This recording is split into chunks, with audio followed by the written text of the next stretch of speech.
And welcome back. I'm your host, Dr. Bob Lee.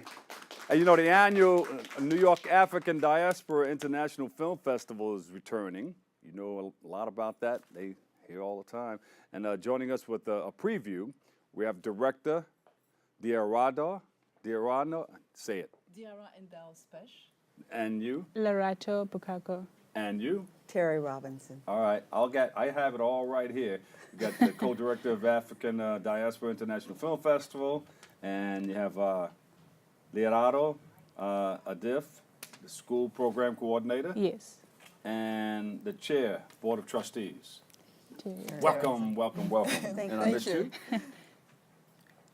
Diarah. Yes, Yeah. I'm Your Diarah. title is? I am the co-director of the festival. There you go. So it's coming where? Well, it's coming in Manhattan, Uh-huh. November 23rd to December 9, in 5 different venues, at the Riverside Theater, at Mist Harlem, Teachers College, Columbia University, Dwyer Center, and the Cinema Village in the Village area. All right. And some of the films that we're going to see? So we have 61 films from Whoa. 40 countries, Yeah. including about 30 premieres, films that have never shown in New York before. And some highlights. We have portraits of people who have men and women who have really marked their society, like Miriam Makeba, Kofi Annan, who is the Secretary General of the UN, C.L.R. James, who was an important intellectual from Trinidad and Tobago, Errol Barrow, who was the first Prime Minister of Barbados and who led the independence against 300 years of colonization of the British, and also a very important documentary about Sandra Bland. And once you watch this documentary, you really wonder what happened to her and why. Wow. Yeah. So it's a learning experience in a lot of these documentaries. Right? Absolutely. And we also have feature films, and we have a special program this year, which we never had before, which is built around the popularity globally of the film Black Panther. And so basically this program looks at the impact of Black Panther and on people of color all over the world. And some of the issues that we look at are police brutality, we look at youth empowerment, identity, and colorism. And what are we looking at right now? This is a trailer for the festival promo that was done by our talented school program coordinator and editor. All right. Yes, and basically what this shows is a number of films that are really all kind of genres. We have lots of fictions, documentaries. We have filmmakers coming from the UK, from Africa, from Europe, and of course from all over the US who are going to present their films. The whole diaspora, beautiful, international diaspora. International. Yeah. Yes. Yeah.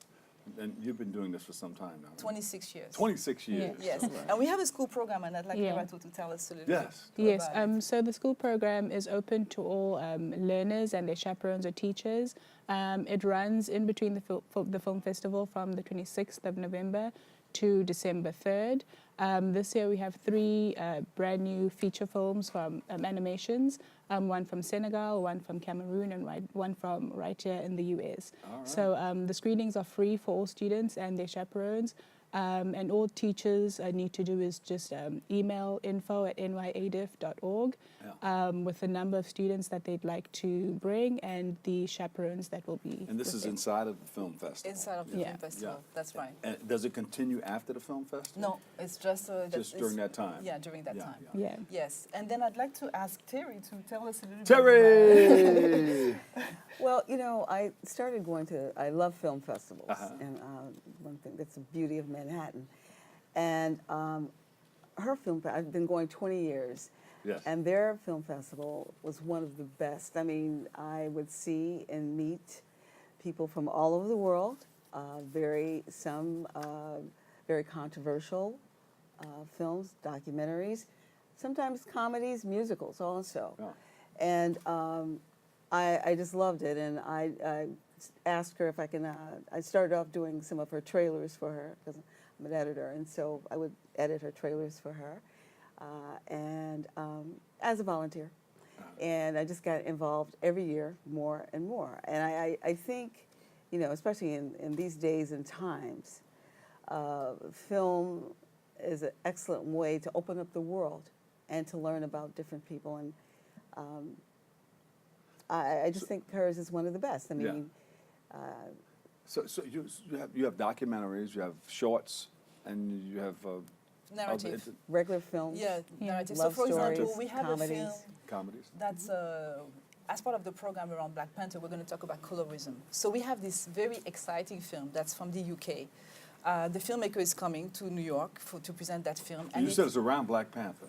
Yeah, it's around Black Panther because what happened is with Black Panther, the film was so popular, right, that we felt that maybe there would be a change in the perception of the human experience of people of color around the world after seeing the film. And so what we are questioning is whether or not that happened. And we are looking at different themes that were presented into Black Panther. For example, Africans versus African Americans. There was a lot of controversy or discussions, you know, especially through the storyline about that connection or lack of connection. So we have. So this opens it up and explains. So exactly. So we present films. We have a film about Miriam Makeba, which at the time. There was a lot of solidarity and Pan-Africanism between Africans and African Americans. And then we're presenting a second film by... Does it talk about that talks about Africans Mary versus African Americans. Yes. And how Aretha Franklin looked up to her? Yes, of course. Yeah. That's part of that. And then so we're going to have a panel discussions that's going to look at what is the evolution of the relationship between Africans and African Americans. Another theme in Black Panther was the fact that a lot of the cast was very dark-skinned. And that was something that was very important. Do people who are dark-skinned have a chance to make it in Hollywood nowadays? It used to be, I mean, it has been historically an issue. So that brings us to the question of colorism. And so one of the films that we bring is a film from the UK about this woman who is beautiful inside, but she's having a hard time getting relationships because she's very dark-skinned.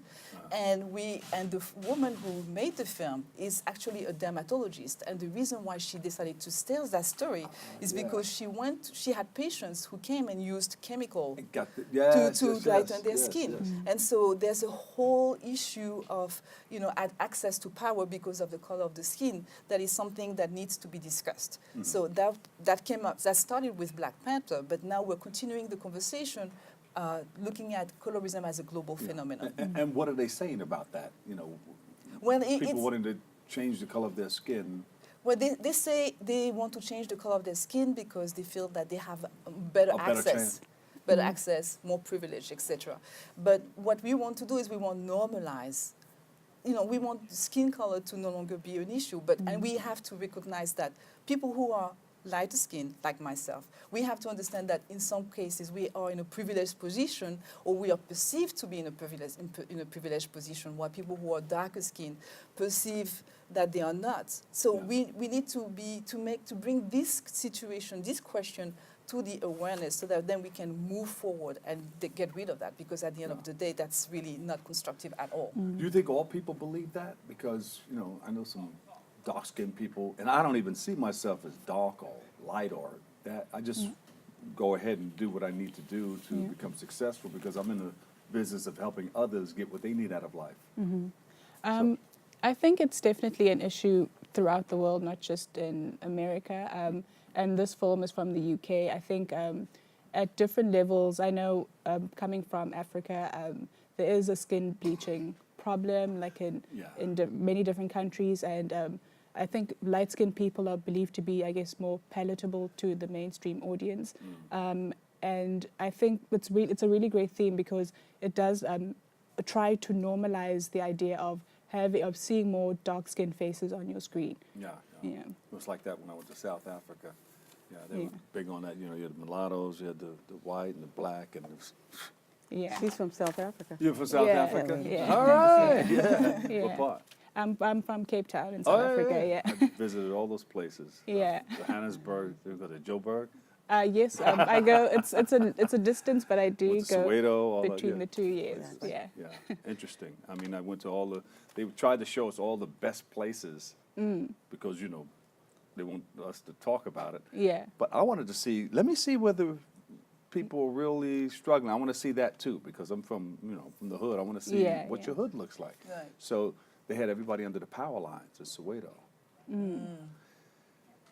I don't want to go back to that, but you know, Well, I Yeah. mean, talking we had to get a bus and load up the bottom of the bus with food and all kinds of things, and we had long lines of people giving them, you know, giving away Okay. stuff. But yes, so the film festival will be where? it's well, it's going to be in Manhattan. It took me back. For a second. Well, I mean, and I want to mention, you know, talking about, you know, the experience of connecting to others and seeing things that are unusual. We have Black Mexican, which is a film that for the first time shows Yeah. the Black But Mexicans is there a in website Mexico. where we can go? Because they're hard wrapping me right now. nyadiff.org. Uh-huh. nyadiff.org. You can see the whole lineup and get all the information. And let's go down the line again. You are?